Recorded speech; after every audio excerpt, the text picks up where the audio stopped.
네, 그럼 사건 전문가와 관련 내용 짚어보겠습니다. 안녕하십니까? 안녕하세요. 어서 오세요. 예.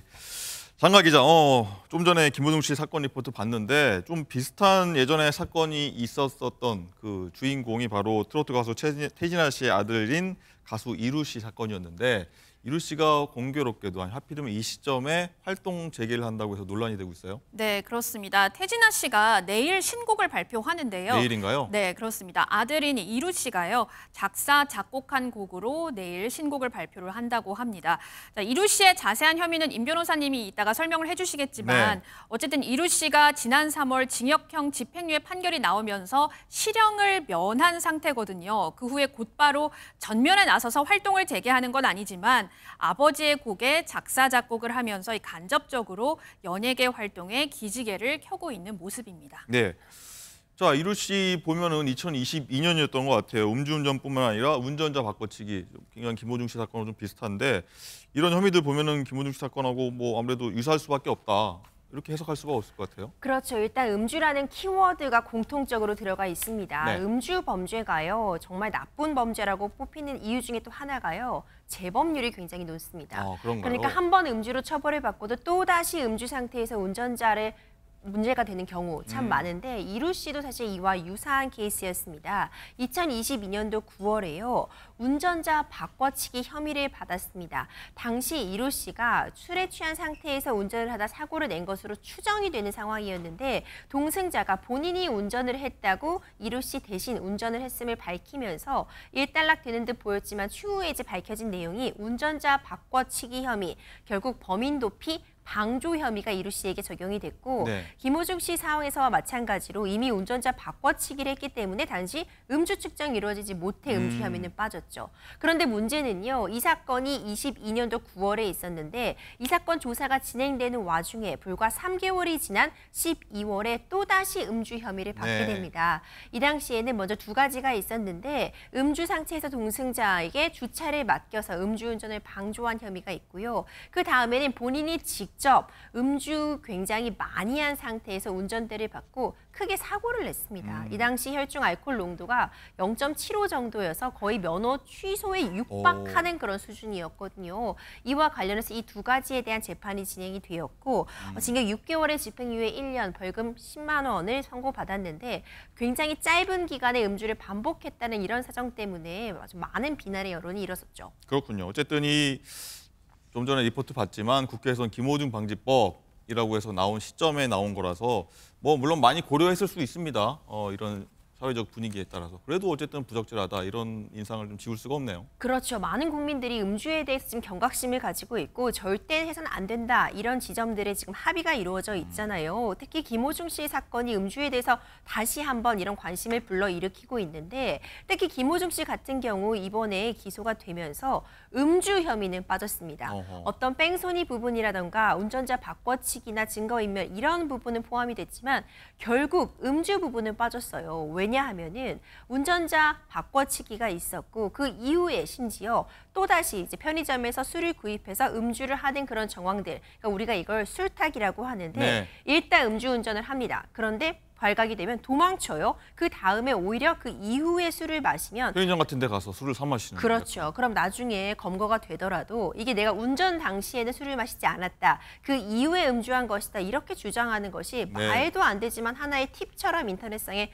돌아다니기도 했거든요. 근데 이번 사건에서도 김호중 씨도 음주 혐의가 빠지게 되니까 이제 관련해서 국회에서도 이런 부분, 속이 술타기라고 하는 추후에 음주를 해서 음주운전을 덮으려는 이 시도에 대해서 처벌 규정 신설해야 된다는 이야기 나오고 있고요. 네. 대검찰청에서도 이제 음주 측정을 거부한 것과 동일하게 이렇게 음주 이후에 도주하고 술을 추가로 마시는 행위에 대해서 처벌 규정을 신설하자는 내용이 나오고 있고 이와 관련해서 국민들도 적극적으로 이런 부분 신설돼야 된다는 입장이 지금 나오고 있는 상황입니다. 네. 뭐 이루 씨의 활동 재개 때문에 김호중 씨도 나중에 나와서 나중에 좀 가요계에 빠르게 복귀하는 거 아니야 이런 우려까지 나오는 것 같습니다. 어쨌든요. 다음 사건도 한번 보도록 하겠습니다. 골프 여제 박세리 감독 전 선수, 박세리 희망재단 이사장 얘기인데, 자 이사장한테 이 가슴 철렁한 얘기가 또 하나 나온 것 같습니다. 어제 오늘 나온 얘기 같은데 먼저 그 지난주 기자회견 당시 목소리 듣고 얘기 이어가도록 하겠습니다. 가족 관계이기 때문에 저희 부모님이기 때문에 저희 아빠이기 때문에 아빠가 갖고 계셨던 모든 채무 관련해서 제가 다 변제를 해드렸지만 이제 더 이상은 제가 할 수 없는 부분까지 오게 됐던 거예요. 지금 마지막으로 이 일이 커진 상황까지도 분명히 뭐 제가 감당할 수 있는 수위가 이미 선을 넘어섰기 때문에 예, 박세리 씨가 이 아버지의 빚이니까 내가 할 수 있는 데까지 변제하겠다 이런 얘기를 들었는데 이런 책임감 갖고 그러니까 지금까지 살아왔고요. 그런데 이 부모 자식 간의 빚을 갚아주는 것도 이 증여가 돼서 박세리 이사장이 증여세 이른바 폭탄을 맞을 수도 있다 이런 얘기가 나오고 있더라고요. 그럴 수도 있다는 이야기가 나오고 있습니다. 또 이론적으로 살펴본다면 맞는 이야기예요. 우리가 좀 더 예를 좀 바꿔서요. 만약 자녀가 집을 사는데 은행권에 대출을 받아서 집을 살 때 그 대출금을 부모가 대신 갚아주게 된다면 이게 우리가 흔히 말하는 전형적인 증여에 해당하잖아요. 예. 부모가 대신 자신의 집을 사주고 이 금액에 대해서 증여세가 물게 되는데 자녀가 부모의 빚을 대신 이제 빚을 갚아준 경우에도 증여세가 적용이 될 수 있습니다. 물론 이제 박세리 씨가 직접 현금을 지급하고 그 현금으로 아버지가 빚을 갚은 것인지 네. 아니면 박세리 씨가 직접 채무자들에게 그걸 변제한 것인지 이런 부분에 따라서 일부 좀 달라질 여지는 있겠지만 만약 정말 이론적으로 박세리 씨가 대신 이제 빚을 갚아주고 그만큼 아버지에게 현금을 드린 거다 이런 식으로 처리가 된다면 증여세가 발생할 확률 특히 굉장히 그 액수가 고액이라면 최대 50%까지 그러니까 예를 들어서 100억을 갚아준 거라면 예. 뭐 50억 정도 가량이 증여세로 나올 수도 있는 상황이죠. 자, 이거 궁금한 건 여기서 아주 원초적인 질문입니다. 굉장히 좀 억울한 입장 아니겠습니까? 박세리 씨 입장에서 저희 언론에도 많이 나왔고요. 실제로 이 세무당국이요. 알고도 그래도 우리는 법대로 하겠다라고 들어갈 여지가 있을까요?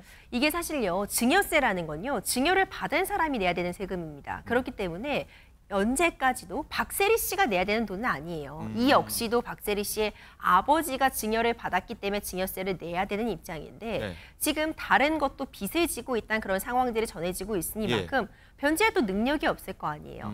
또 원칙적으로는 경우에 따라서 현금을 증여했다면 박세리 씨가 증여세를 대신 내주면 거기에도 또 증여세가 붙을 수 있거든요. 굉장히 복합한 사정이 정해져 있는데 어쨌든 이 부분에 대해서 원칙은 원칙대로 정해져야 되는 부분이 있기 때문에 네. 필요하다면은 이 부분은 조사가 들어갈 수는 네. 있겠죠. 하나만 더 질문 드릴게요.